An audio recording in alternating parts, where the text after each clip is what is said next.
कल जो CJP party के थ्रू जंतर मंतर पर जो प्रोटेस्ट हुआ, उससे सरकार को क्या फ़र्क पड़ा? कहीं से भी ऐसी स्टेटमेंट नहीं आई कि सरकार ये कहती सुनाई दी हो कि हम एजुकेशन मिनिस्टर का इस्तीफ़ा देते रहेंगे, आप यूथ चिंता ना करें।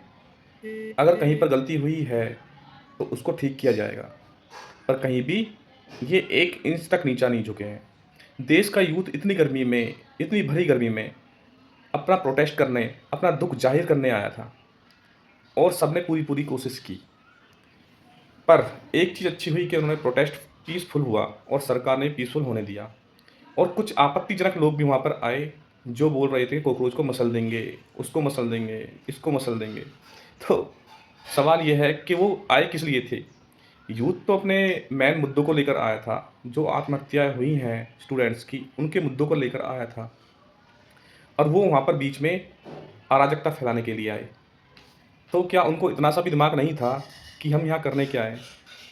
बल्कि उनको खुद शामिल होना चाहिए था, सरकार से सवाल पूछना चाहिए था और नीट के पेपर के फेलियर के लिए लोग आत्महत्या कर रहे थे, तो क्या ये सवाल सरकार से बनता नहीं है?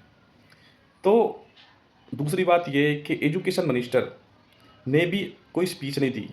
अगर कोई और होता, मान लो मैं ही होता एजुकेशन मिनिस्टर, तो मैं जंतर मंतर पर जाता और अभिजीत दीपके के हाथ में अपना खुद से रेजिग्नेशन लेटर दे देता और देश के यूथ को बोलता कि आप चिंता मत करो, मेरा रेजिग्नेशन तब तक रहेगा जब तक आरोपी सलाखों के पीछे नहीं रहेगा।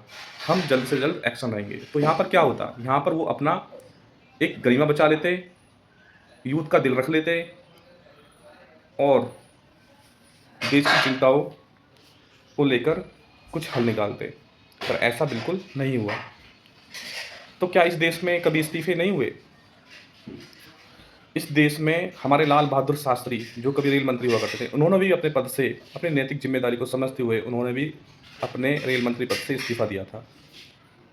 तो इसमें दिक्कत क्या है?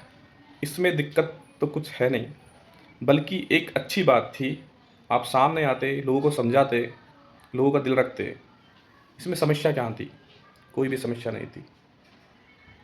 और ताज होटल पर जब आतंकी हमला हुआ था, उसमें भी हमारे पाटिल साहब ने भी अपने पद से इस्तीफ़ा दिया था। तो इस्तीफ़ा देना कोई बुरी बात नहीं है। अपने यूथ को समझाना था और कड़ी से कड़ी सज़ा दिलवानी थी जो भी आरोपी था। तो आखिर सिस्टम फ़ेल कहाँ हो रहा है? सिस्टम तो फ़ेल है, यहाँ पर साफ-साफ दिखाई दे रहा है कि सिस्टम बिल्कुल फ़ेल है। तो जनता की आवाज़ सुनी नहीं जा रही है, देश के यूथ की आवाज़ नहीं सुनी जा रही है। तो ऐसा ना हो कि आने वाले टाइम में सीजेपी पार्टी पूरे देश में प्रोटेस्ट हो, पूरे देश में प्रोटेस्ट कराए। तो सरकार को जल्द से जल्द एक्शन लेना चाहिए।